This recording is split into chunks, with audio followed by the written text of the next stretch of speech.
Si creías que esto del Dieselgate es cosa del pasado, quédate a ver este vídeo hasta el final. Este es el señor Elon Musk, que esta misma semana salía grabado en Alemania, había hecho un viaje a ese país para hacer cosas de sus negocios e igualmente supervisar y hablar de temas relacionados con la fábrica que Tesla está montando en el corazón de la industria del automóvil europea.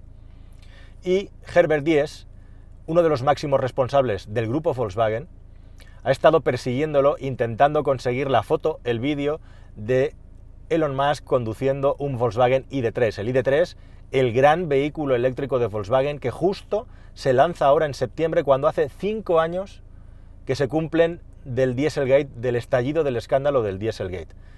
Es una foto simbólica, 5 años después, un lustro, el máximo responsable o uno de los máximos responsables de Volkswagen, de todo el grupo, persiguiendo a Elon Musk para conseguir la foto del líder del automóvil eléctrico subido a un coche de Volkswagen. Una foto con la que Herbert Diess intenta decirnos: mirad, Volkswagen también mola. Volkswagen está haciendo lo mismo que hace Tesla. El responsable de Tesla se está subiendo a un coche eléctrico de Volkswagen. Eso haciéndolo coincidir con el 5º aniversario del escándalo del diésel de Volkswagen. Tiene mucho de simbólico, por lo que supone, en un momento además en el que Volkswagen está lanzando, justo cuando se cumplen 5 años, el ID.3, su coche eléctrico, su Golf eléctrico, el vehículo que tiene que marcar un antes y un después en la era de la marca alemana, del consorcio alemán. Así que fijaos, esta foto lo que supone también que Volkswagen, un líder mundial, el líder mundial junto con Toyota en lo que se refiere a la fabricación de automóviles, busca hacerse una foto con el que consideran que es el líder del automóvil eléctrico, que es lo que viene, para decirle al mundo: hey, mirad, estamos preparados, nosotros también molamos. Pero al mismo tiempo es una foto que lo que viene a decir es que Volkswagen ya no es el líder, está siguiendo al líder, que es Elon Musk. Por eso tiene muchísimo de simbólico esta foto. Como digo, esto ocurría esta semana también en la que se cumple el 5º aniversario del Dieselgate, semana también en la que Volkswagen, si vais circulando por las carreteras, veréis los camiones cargados de ID.3, el gran vehículo eléctrico de la marca que tiene que lanzarse después de una serie de retrasos que han hecho que, casualidad o no, se lance el vehículo coincidiendo con el 5º aniversario de Volkswagen, pero no le ha salido muy bien la jugada a Herbert Diess, esta operación de relaciones públicas y publicidad, un hombre que lleva mucho tiempo persiguiendo a Elon Musk y ensalzándolo, porque apenas unas horas antes de que yo grabara este vídeo, resulta que sale la noticia de que Martin Winterkorn, un exalto directivo, ex máximo responsable del grupo Volkswagen durante muchos años, ha sido finalmente imputado y va a ser juzgado por el escándalo de las emisiones del Dieselgate. Así que la noticia, mientras estoy grabando esto, ya no es que Elon Musk se haya subido a un ID.3, el coche del futuro brillante de Volkswagen. La noticia es que el pasado sigue persiguiendo a Volkswagen, y ahora Winterkorn, que consiguió el máximo poder de Volkswagen justo en una dura pugna con Ferdinand Piëch, va a ser juzgado junto con otro grupo de directivos de su máxima confianza. Y quedaos hasta el final del vídeo, porque al final del vídeo vamos a hacer un viaje a través del Dieselgate y al final vamos a acabar otra vez en el duelo entre Piëch y Winterkorn. Cosas muy llamativas y muy curiosas que no se han contado, no sé si porque no son ciertas o no, pero desde luego no se han contado lo suficiente.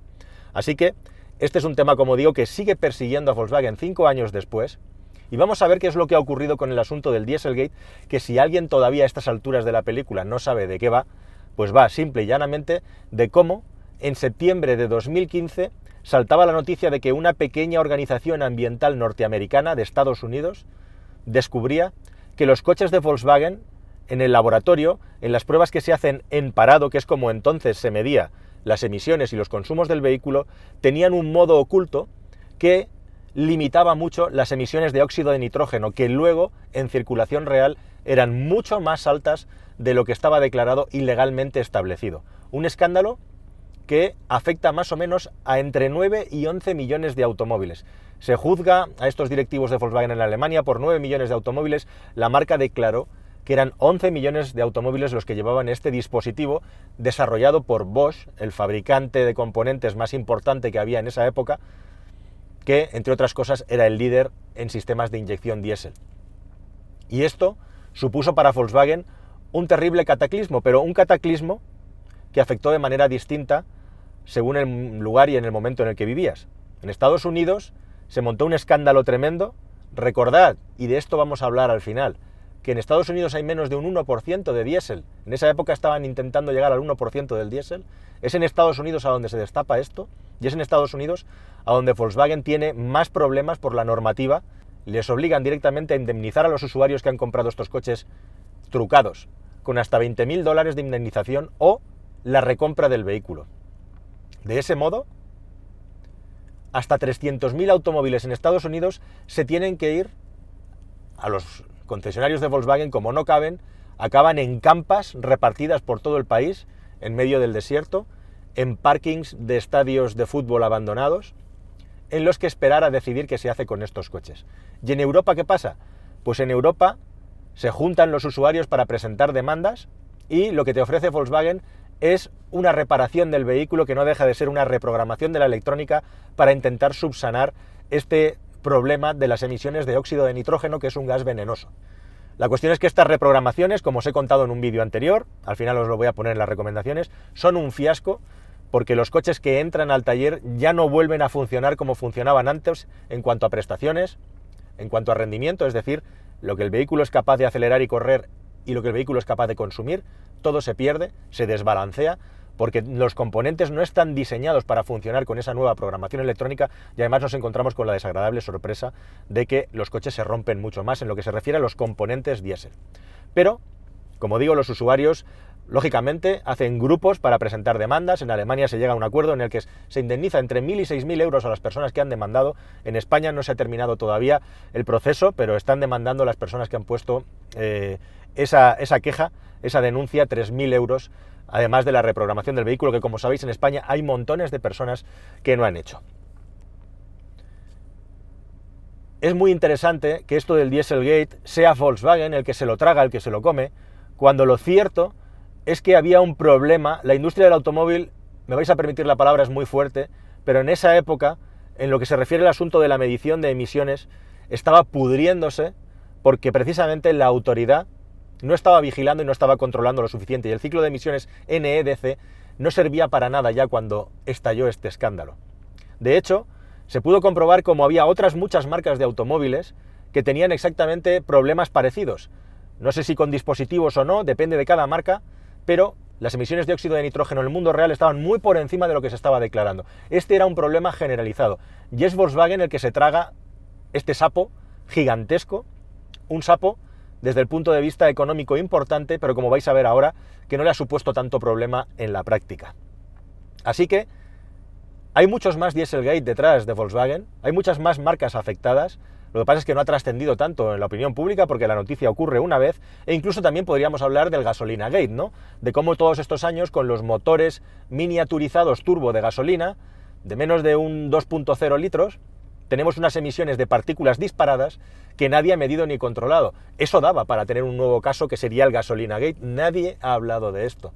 Ahora los coches de gasolina llevan filtro de partículas.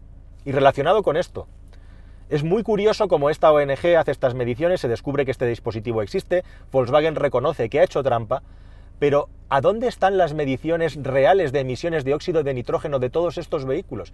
¿Quién ha hecho pruebas independientes en circulación en carretera de estos coches de Volkswagen y de todos los demás para saber exactamente cómo estaban emitiendo óxidos de nitrógeno en circulación? Los coches se mueven, no están parados, encendidos. No se ha hecho, no está esa información, no es pública. ¿Por qué no es pública? Bueno, en cierta medida, no solamente a Volkswagen, sino también a las autoridades europeas, les interesaba que esto no se fuera mucho más allá, porque les salpica a ellos también desde el punto de vista de la podredumbre de la que os estoy hablando antes. Es decir, quien tenía que estar vigilando el cotarro estaba a otra cosa, estaba mirando para otro lado. Entre otras cosas porque dentro de la Unión Europea, precisamente, los políticos alemanes y la industria alemana, y la industria del automóvil en general europea, tenía mucho peso y tenía bien domesticados a los políticos, sobre todo por la influencia alemana, hay que decir. Y esto está reconocido, no es una cosa que yo me esté inventando en mi salón, es una cosa más que reconocida y debates que están en la opinión pública alemana. Hay como una especie de descrédito total, de pérdida de confianza, de shock en la sociedad alemana respecto a lo que la industria y los políticos alemanes han estado diciendo internamente y también en la Unión Europea. Así que buena parte de que esto del Dieselgate no haya ido más lejos no solamente para las marcas alemanas y para Volkswagen en este caso, sino a nivel europeo, es justamente porque los ojos acabarían centrados no en los fabricantes de automóviles, sino en los políticos. ¿Qué han hecho los políticos? Pues esta sobrereacción, como sabéis, en la que de repente se han vuelto inflexibles a lo que se refiere a demorar el proceso hacia las reducciones de ciertas emisiones de ciertos gases, mezclando aquí el CO2 con el NOx. CO2 no es venenoso, de hecho le llaman el gas de la vida los ambientalistas. Luego podemos hablar del tema del cambio climático y la influencia del CO2 como tantos otros gases, ¿no?, que influyen, empezando por el vapor de agua, pero bueno, esto no es objeto de este vídeo. La cuestión es que está todo mezclado y lo que ha ocurrido es que los políticos, en lugar de decir mea culpa, lo que han hecho es endurecer muchísimo las normas, hasta tal punto que en 2020 la gran esperanza blanca de Volkswagen es el ID.3, un vehículo 100% eléctrico, cuyo liderazgo tecnológico de momento no lo tiene Europa. Pero bien, como podéis ver, detrás de todo esto están también los políticos en el aspecto de no haber hecho bien las normas y haber permitido que se llegara hasta este nivel de dejadez en el control de las emisiones. Y hablando del control de las emisiones, y dejando todo esto claro, que hay muchos más Dieselgate, que los políticos tienen tanta responsabilidad por no haber vigilado correctamente como quien comete el delito, otra cuestión, estamos hablando que en Estados Unidos son mucho más duros, un país donde prácticamente el diésel es testimonial, salvo en colectivos industriales, profesionales y unos usuarios muy determinados. 300.000 coches se van a las campas. ¿Qué ha ocurrido con estos 300.000 coches? La noticia fueron esas fotos gigantescas de impacto de prácticamente coches alineados hasta el infinito en medio del desierto, en medio de estadios, como digo. ¿Qué ha pasado con esos 300.000 coches que tuvo que retirar y que se tuvo que tragar Volkswagen antes de venderlos? Es una cantidad muy importante de automóviles. Bueno, pues en América estos coches siguen circulando. Una de las cosas que ha hecho Volkswagen, el grupo Volkswagen allí, es intentar venderlos por lotes en otros países en los que las normativas de emisiones no son tan potentes, no son tan importantes. Y de hecho, os presento a Manuel Fernández, un muy buen amigo periodista que ha estado trabajando muchos años en México, es colombiano, ahora ha vuelto a su tierra, Colombia, y que conoce muy bien el mercado de la automoción en América y, por supuesto, en México, donde ha estado muchos años trabajando, probando coches e informando, e igualmente en Colombia. Y Manuel tiene algo interesante que contaros sobre lo que ha ocurrido con estos automóviles, porque él tiene información de primera mano desde allá, desde el otro lado del charco. Hola, Juan Francisco. Un saludo aquí desde Bogotá, Colombia, y con respecto a las preguntas que me haces, se podría decir de dos formas, que sí llegaron vehículos del Dieselgate y que no. ¿Por qué lo digo? Porque como tal, según lo que yo pude averiguar, no es que nos hayan llegado los Golf afectados, o más bien los vehículos de Volkswagen en general afectados con este defeat device que era que fue el producto de todo este engaño que después fue lo que causó el escándalo. Sí eran autos relacionados a eso, porque estaban previstos para ser vendidos en Estados Unidos, pero después por obvias razones no se pudo, entonces empezaron a deshacer de estos lotes de vehículos que ya estaban hechos, pues empezaron a deshacer de ellos en otros países. ¿Qué fue lo que pasó? En México llegaron muchas unidades que aparecieron más o menos hasta 2017, y no solo fue del Golf Sportwagen con carrocería familiar, que es el más común definitivamente de estos coches que se vendieron, sino que también hubo algunos Golf 7 de hatchback de carrocería de 3 puertas y algunos Passat, la especificación para Norteamérica, el que se hace en Chattanooga, en la planta de Chattanooga en Estados Unidos. Todos eran con el 2.0 TDI de 150 caballos. Ahora ya era especificación Euro 5, algunos países exigen si acaso Euro 3 por acá. Ya tenían el filtro de partículas y tenían el sistema AdBlue. Entonces, según lo que yo puedo averiguar de muy buena fuente de alguien que de hecho fue propietario de uno de estos Golf, los vehículos que llegaron a Latinoamérica y a México ya no tenían el defeat device, pero digamos que se quedaron de esos lotes que se iban a vender en Estados Unidos y ya no lo fue. Estos vehículos aquí, de hecho estoy consultando los apuntes de la información que estoy consultando, pues tanto en Colombia como en México, y eso sí me consta, tenían un muy buen precio y así se deshicieron de ellos muy rápidos. Fueron 400 unidades para Colombia, que llegaron de hecho en 2016, muy poco después de estallado el escándalo en septiembre de 2015, y venían muy bien equipados, vamos, o sea, por el precio de un Golf hatchback con un motor 1.6 aspirado de 110 caballos, por el precio de un MPI, o por mucho menos que un 1.4 TSI de gasolina, ya tenías un 2.0 TDI con equipamiento para Estados Unidos. Y son muy fáciles de identificar, de hecho, estos Golf. ¿Por qué? Porque son US Specs, son especificación para Estados Unidos, los identificas por esta línea ámbar en los intermitentes delanteros, porque los intermitentes traseros, las direccionales son rojas, incluso pues por el velocímetro en millas o por el nombre de las versiones, que en vez de llamarse, no sé, Comfortline, Highline, lo que sea, eran S, SE o SL. Llegaron de las 3 versiones, los ves en México y en Colombia muy fácilmente y eran a precios muy atractivos. Entonces estos autos, pues la gente los compró y los puede comprar cualquier persona. Ahora, sea lo que sea que haya pasado con estos vehículos, lo único que fue un poco sospechoso es que llegaron, por decirlo, por debajo de cuerda. ¿Por qué lo digo? Porque no hubo publicidad, no lo encontrabas en los listados de precios, no los encontrabas en listados oficiales. Simplemente te los ofrecían si llegabas a un concesionario o una agencia, ahí los tenían, pero ni siquiera en la agencia. En el caso de México era la red de usados de Das Welt Auto, se llama, y te los vendían a través de la red de vehículos usados, así fueran vehículos nuevos, pues año modelo 2016 y ya era 2017 en ese entonces. Incluso en 2018 yo a veces me metía y llegaba a encontrar todavía algunos de estos vehículos nuevos. Entonces, sí, Volkswagen definitivamente al final le terminó ganando algunos de estos vehículos, no los dejaron tirados por ahí, pero tampoco es que fueran, según lo que estuve revisando, pues vehículos del Dieselgate que fueran parte de este engaño con el defeat device, porque los listados publicados de los que estaban afectados eran hasta el año modelo 2015 y todos los que se vendieron eran 2016. Entonces espero que pues estos datos hayan sido útiles y pues bueno, de nuevo un saludo y también un saludo a todos los que están viendo. No solamente se han estado vendiendo vehículos por lotes fuera de Estados Unidos, sino que estos coches también se están vendiendo, la mayoría siguen dentro de Estados Unidos. ¿Qué es lo que hace Volkswagen? Lógicamente, estos coches no se pueden vender tal y como estaban, así que lo que al final, después de pagar las multas, que por cierto, se habla de 35.000 millones de dólares, de momento lo que lleva Volkswagen gastado, ahora vuelvo a eso, lo que ha hecho Volkswagen es ir cogiendo los vehículos, dejarlos en las campas y empezar a volverlos a recoger, llevarlos a los concesionarios y hacerle exactamente la misma reprogramación defectuosa, reprogramación fallida que le están haciendo a los vehículos en Europa. Y a continuación lo que hacen es venderlos. Los venden, como en México, como nos contaba Manuel, y en otros países de Latinoamérica, como si fueran vehículos kilómetro cero, con unos descuentos de precio. O sea, te puedes llevar un coche nuevo con muy pocos kilómetros, los nuevos que fueron rechazados, los nuevos que fueron devueltos por sus dueños, con la misma garantía comercial que tiene un vehículo que fuera nuevo y con unos precios espectaculares. Con lo cual estos vehículos fueron rechazados, han sido transformados defectuosamente y están volviendo al mercado. Hace un año seguía habiendo vehículos en las campas.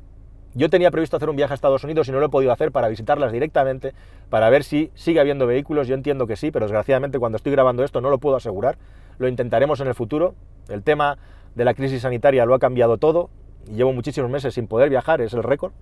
Y estos coches siguen vendiéndose y no pasa nada, con esa reprogramación defectuosa a precio de ganga y con una garantía como si fuera un vehículo nuevo. Se venden por lotes, se van vendiendo por lotes y se subastan, se venden dentro de los concesionarios. E igualmente también han ocurrido cosas muy divertidas, por ejemplo en Michigan hay bandas que los roban directamente y luego se revenden fuera de Estados Unidos, etcétera, etcétera, como si fuera una peli de Hollywood. La cuestión es que estos coches siguen circulando. Y la cuestión también es que, como digo, a Volkswagen esto le ha costado, hablando en euros, no en dólares, unos 30.000 millones de momento de su cuenta de resultados, pero curiosamente no ha afectado a sus ventas. A Volkswagen le ha salido, entre comillas, gratis por la parte de la reputación y por la parte comercial de las ventas. No ha tenido ningún tipo de problema para seguir creciendo en cuanto a ventas y seguir siendo ese gigante automovilístico que es.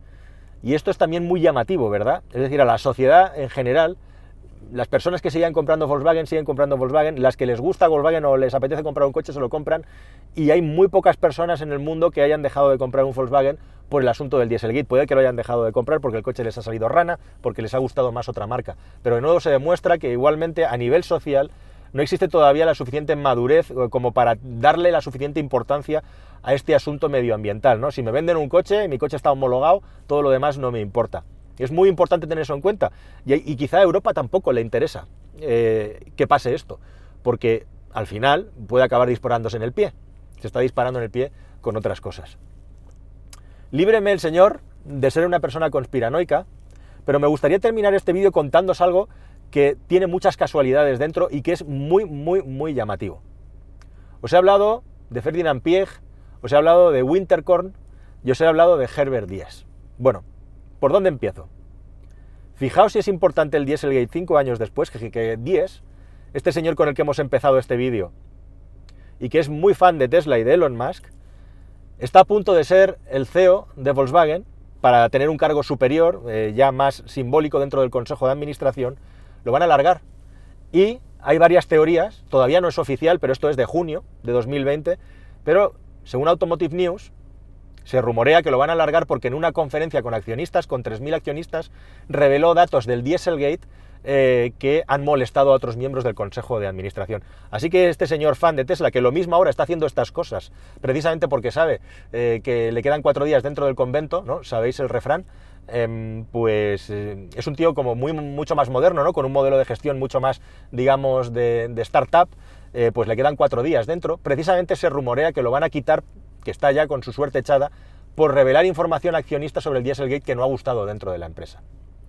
Y os he hablado también de Winterkorn como el que acabó con el control del grupo Volkswagen, acaba de ser imputado y va a ser juzgado por el Dieselgate junto con otros directivos. Recordad que ha habido muchas personas que han acabado en la cárcel a nivel de alto directivo de Volkswagen en Alemania.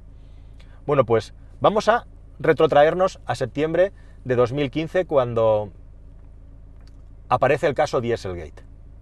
Muy poco tiempo antes, en abril de 2015, hubo una pugna, un escándalo dentro del Consejo de Administración de Volkswagen donde se estaba jugando nada menos que el control de la empresa. Volkswagen tiene una imagen para el resto de los mundanos, digamos, para el mundo civil, de empresa seria, de empresa alemana, de vehículos de calidad. Un Volkswagen es un Volkswagen, un Golf es un Golf, pero a nivel de controlar accionariamente la empresa y las familias que hay detrás, pensad que es una de las grandes empresas de Alemania, reíros vosotros de Falcon Crest. Entonces, en esa época, el todopoderoso Ferdinand Piëch había estado trabajando durante los últimos 8 años codo con Winterkorn para levantar Volkswagen y convertirlo en una empresa capaz de fabricar 10 millones de vehículos.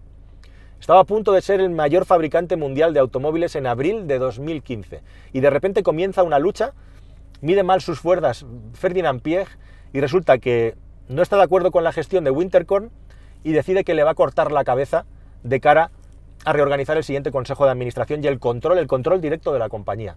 Y se encuentra que ha medido mal porque Winterkorn tiene más apoyos que Ferdinand Piëch. Y el gran hombre de Volkswagen, el gran último industrial de la Alemania automovilística, Ferdinand Piëch, acaba siendo derrocado y Ferdinand Piëch tiene que dimitir, se le ofrece la salida honrosa de dimitir antes que perder la votación. Y Winterkorn se convierte en el hombre fuerte. Todo esto está ocurriendo en la primavera-verano de 2015. Pero ojo, que justo cuando estaba pasando esto, aparece el escándalo del Dieselgate. Y aparece el escándalo del Dieselgate en un país, Estados Unidos, que tiene menos de un 1% de penetración del diésel. ¿No os parece muy llamativo y muy curioso? ¿Cómo es posible que en ese país justamente ocurra esto con una empresa que, en palabras de los propios responsables de la ONG, no tenían ni dinero para comprar los coches que testaban? Lo tenían que pedir por ahí.